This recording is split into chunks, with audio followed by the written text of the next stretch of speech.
అలా చెప్పండి. Jubilee hills లో మాగంటి గోపీనాథ్ గారు బీఆర్ఎస్ నుంచి 3 సార్లు గెలిచి చనిపోయిన పరిస్థితి, హెల్త్ బాగాలేక, దీనికి సంబంధించిన ఎట్లా పనులని బాగా చేసిన అన్నప్పుడు? పనులు బాగానే చేసిండు వ్యక్తిగతంగా అన్ని పనులు మంచిగా చేసిండు. ఏ పని మంచి అన్ని పనులు చేసిండు. 24/7 ఆన్లు ఉన్నాడు మాకు. అది అంటే ప్రభుత్వం నుంచి వచ్చే సంక్షేమ పథకాలు కావచ్చు, అవన్నీ మంచిగా మీకు అందేలా చూసిండా? డైరెక్ట్ ఏ సంక్షేమ పదం అయినా సరే కరెక్ట్ చేసిండు. అట్లా ఎట్లా మరి ఇప్పుడు 3 సార్లు గెలిచిండు, 3 సార్లు మీకు గెలిపించుకున్నారు, మీకు సంబంధించిన పనులు చేసిండు. అంటే ఇప్పుడు ఫోన్ చేసినప్పుడు, ఎమర్జెన్సీలో ఉన్నప్పుడు ఫోన్ చేసినప్పుడు మిమ్మల్ని కలిసే ప్రయత్నం, మీరు ఇంటి దగ్గరికి వెళ్ళినప్పుడు కలిసే ప్రయత్నం చేసిండు. ప్రతి మనం ఫోన్ చేసినా కానీ మాట్లాడేవాడు, అన్నిటి చేసేవాడు. అందరినీ మంచిగా గుర్తు పెట్టుకుని మంచిగా ఉండేవాడు. అందరూ గుర్తు పెట్టుకొని మాట్లాడేవాడు. ఇప్పుడు చనిపోయిండు, బై ఎలక్షన్లు వస్తా ఉన్నాయి ఇంకో 6 నెలలు అని చెప్పేసి కూడా ప్రభుత్వం చెప్తుంది, ఎలక్షన్ కమిషన్ కూడా చెప్తా ఉన్న పరిస్థితి. మరి ఎవరు గెలిచే ఛాన్స్ ఉంది? మళ్ళీ బీఆర్ఎస్, కాంగ్రెస్, బీజేపీ? మళ్ళా బీఆర్ఎస్ గెలిపించాలి. ఇక్కడ బీఆర్ఎస్ గెలిపిస్తేనే కరెక్ట్. ఎందుకంటే ఇప్పుడు ప్రభుత్వం ఏమో కాంగ్రెస్ ఉంది, మరి బీఆర్ఎస్ గెలిస్తే మీకు ఏమన్నా సంక్షేమ పథకాలు ఇబ్బంది అయితే ఏమని చెప్పుకుందరు అంటున్నారు కానీ ఏం కావు. పథకం అంతా గవర్నమెంట్, అది ఏ గవర్నమెంట్ ఇచ్చేది కరెక్ట్ ఇవ్వాలి. అది కాంగ్రెస్ ఉంటే ఎందుకు ఇయ్యది? ప్రజలు కాదా వీళ్ళు? అది ఇవ్వాల్సిందే కదా. కానీ ఇక్కడ బీఆర్ఎస్ ఆపోజిషన్ ఉంటేనే కరెక్ట్ పనులు అవుతాయి. కరెక్ట్ కాంగ్రెస్ ఉందనుకో, కానీ ఒక డ్రైనేజ్ లైన్ ఇంటితే సాఫ్ చేయడానికి వస్తలేరు ఆఫీసర్లు. 10 రోజులు అయితే కూడా వస్తలేడు ఒక్కడు. ఆపోజిషన్ కరెక్ట్ ఉంటేనే, స్ట్రాంగ్ ఉంటేనే వస్తాడు. లేకపోతే ఆయన వెళ్ళిపోతుంది అన్న. డ్రైనేజ్ కంప్లైంట్ ఉన్నా వస్తలేదు. వాళ్ళ లైట్, స్ట్రీట్ లైట్ పోయి ఇప్పుడు 20 సార్లు కంప్లైంట్ ఇచ్చినాం. ఫోన్ చేస్తారు, వస్తున్నామని వస్తలేరు. కావాలంటే అట్లా పోయి చెక్ చేసుకో. నేను ఆన్లైన్ లో కూడా కంప్లైంట్ ఇచ్చిన. ఆయన ఉన్నప్పుడు ఫోన్ లో పని అయిపోయింది. 20 అంటే రేపు అయిపోయింది. కానీ ఒక్క స్ట్రీట్ లైట్ ఇప్పుడు 20 రోజులు కంప్లైంట్ ఇచ్చి చేస్తలేరు. ఏమంటే లైట్లే వస్తురు, మళ్ళా పని చేస్తలేరు. వస్తురు, ఫోన్లు చేస్తారు, ఫోన్ ఎక్కుతారు, నెక్కపోతారు. అది ఇప్పుడు కాంగ్రెస్ కానీ బీజేపీ కానీ గెలిస్తే మీకు సంబంధించి పనులు కావంటున్నారు. కావు, ఇక్కడ చెయ్యరు. అంతే, లేజీ ఎక్కువ. అది అనేది ఆపోజిషన్ ఉంటేనే పని గట్టిగా చేస్తారని. ఎమ్మెల్యే ఉంటాడు కదా, వ్యతిరేకంగా ఉంటేనే వాళ్ళు పని చేస్తారు. లేకపోతే వీళ్ళు ఎక్కడ చేస్తారు? అదే టిఆర్ఎస్ గవర్నమెంట్ ఉన్నప్పుడు టిఆర్ఎస్ గవర్నమెంట్ లో ఫోన్ లో పని అవుతుంది. ఇప్పుడు అయితే బీఆర్ఎస్ రావాలి. కంప్లైంట్ ఇస్తే కూడా ఇమీడియట్లీ అవుతుండే. పోయి కంప్లైంట్ చెప్తే చేపిస్తుండే. కార్పొరేటర్ చెప్పినా కూడా చేస్తుండే. అలా ఉంటుండే, బాగా చేస్తుండే. ఇంకోటి వచ్చేసి అతను వేరే వాళ్ళకు దయచేసి సీట్ మాత్రం ఇలా వచ్చే ఎలక్షన్ లో సీట్ మాత్రం వాళ్ళ ఫ్యామిలీకి ఇవ్వాలని మాగంటి గోపీనాథ్ మిస్సెస్ కి ఇవ్వాలి అంతే. వేరే వాళ్ళకి ఇచ్చినా గెలవరు కూడా వేస్ట్. అసలు వాళ్ళు వచ్చిన కూడా ఎవరు వచ్చి గెలవలేదు. అంటే బీఆర్ఎస్ నుంచి అటు కవితకు కావచ్చు, లేకపోతే తలసాని కొడుకు ఇట్లా ఇచ్చే అవకాశం ఉందని చెప్పేసి కూడా ప్రచారం నడుస్తుంది. అవన్నీ ఏమి ఉండదు. ఇప్పుడు గోపీనాథ్ అన్న మిస్సెస్ కి ఇస్తేనే బాగుంటది.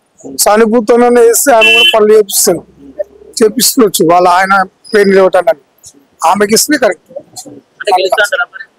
గెలుస్తా. 100% గెలుస్తా. ఆమె గెలకుండా వేరే చేస్తే ఓడిపోతుంది. అంటే కాంగ్రెస్ ప్రభుత్వం అధికారంలో ఉంది కదా, మరి ఏదైనా సంక్షేమ విషయంలో కావచ్చు, ఏదైనా సమస్యల పరిష్కారం కావచ్చు, జరగవేమో, డిలే జరుగుతాను అట్లేం లేదు. దాన్ని కదా ఆయన ఒప్పుకున్నట్టు చేయాలి. 5 ఏళ్ళ దాకా ఉన్నప్పుడు ఒప్పుకున్నప్పుడు చేయాలి. ఇది ఎమ్మెల్యే విషయం కాబట్టి వాళ్ళ బిజినెస్ ఇస్తే బాగుంటుంది అంతే.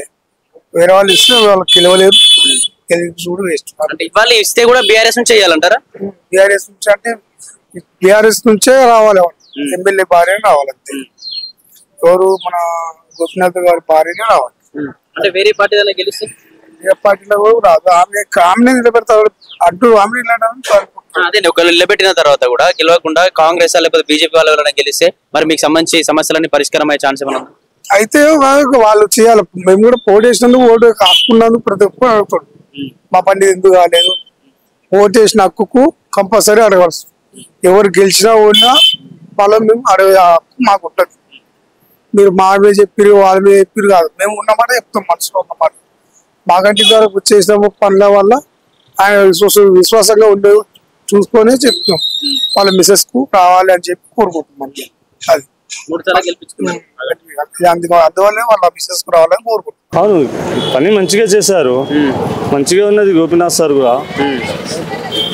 ఇప్పుడు కొంచెం టఫ్ అయితే ఉంటది. మన నవీన్ అన్న ఉన్నారు, ఎవరికి ఇస్తారు ఇంకా తెలియదు కదా.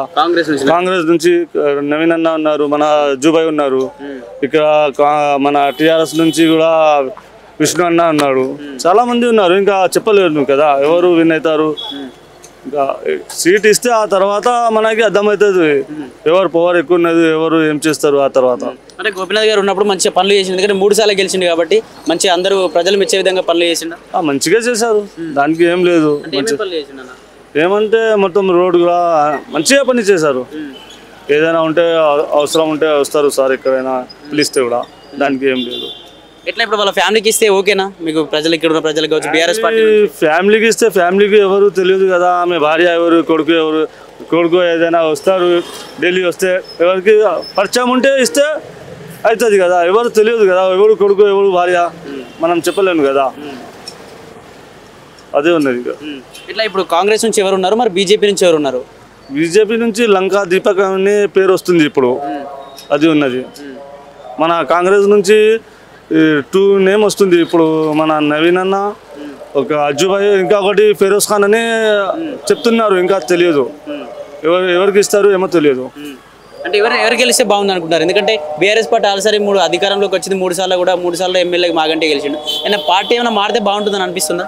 పార్టీ అంటే మారితే కూడా మంచిదే కదా, కాంగ్రెస్ కూడా మంచిదే గవర్నమెంట్, బట్ దానికి కేసీఆర్ మొత్తం లాస్ట్లో చేశారు. ఇప్పుడు లేదు దానికి చేయడానికి, ప్రభుత్వంకి ఎక్కువ చేయడానికి ఏం లేదు కదా, పైసలు ఖర్చు పెట్టడానికి పబ్లిక్ మీద, అదే ఉన్నది. ఫిరోజ్ ఖాన్ వస్తే మంచి చేస్తారు అనిపిస్తుందా మరి మీకు? మంచి క్యాండిడేట్ ఫిరోజ్ ఖాన్ కూడా. ఎప్పుడైనా ఫైట్ కోసం ఎవరైనా ప్రాబ్లం ఉంటే వస్తారు, హెల్ప్ కూడా చేస్తారు ఫిరోజ్ ఖాన్ సార్. చూశాను, ఆమె వీడియో ఎక్కువ ఉన్నది యూట్యూబ్లో, మంచిగా క్యాండిడేట్ అది కూడా. ఎలక్షన్లో చెప్పలేను, క్యాండిడేట్ ప్రకారం ఉంటుంది కదా ఫైట్. క్యాండిడేట్ ఎక్కువ కొంచెం బలం ఉంటే, కొంచెం మాట్లాడడానికి, ఎవరైనా ప్రాబ్లమ్ సాల్వ్ చేస్తే ఆ క్యాండిడేట్కి మనం ఓటు వేస్తాం కదా. వాళ్ళు చెప్పి ఓటు తీసుకుంటే లాభం కాదు కదా. ఇక్కడ పీపుల్ వర్క్ కూడా చేయాలి, వచ్చి ఓటు తీసుకొని వెళ్ళిపోయిన తర్వాత ఎవరు మేము ఏం సార్ అంటే పోరా అంటే అప్పుడు మంచి కాదు కదా. అంటే బీఆర్ఎస్ పార్టీ నుంచి కవిత కూడా దిగే ఛాన్స్ ఉంది, కలకుంట్ల కవిత అని చెప్పి చెప్తున్నారు. అలాగే తలసాని శ్రీనివాస్ యాదవ్ కూడా దిగే ఛాన్స్ ఉందని చెప్పేసి కూడా మాట్లాడుతున్నారు. మీకు ఏమన్నా వచ్చిందా మీద? లేదు, ఇంతవరకు ఏం రాలేదు. మన ఇదే క్యాండిడేట్ ఒక ఎంఐఎం నుంచి సర్ఫాస్ ఏమో ఉన్నది, టొలిచకి అది ఉన్నది. మన నవీన్ అన్న సార్ ఉన్నారు, ఇక్కడ అజుబాయ్ ఉన్నారు, ఒక అంటే మన విష్ణు అన్న ఉన్నారు, ఇది తెలిసింది.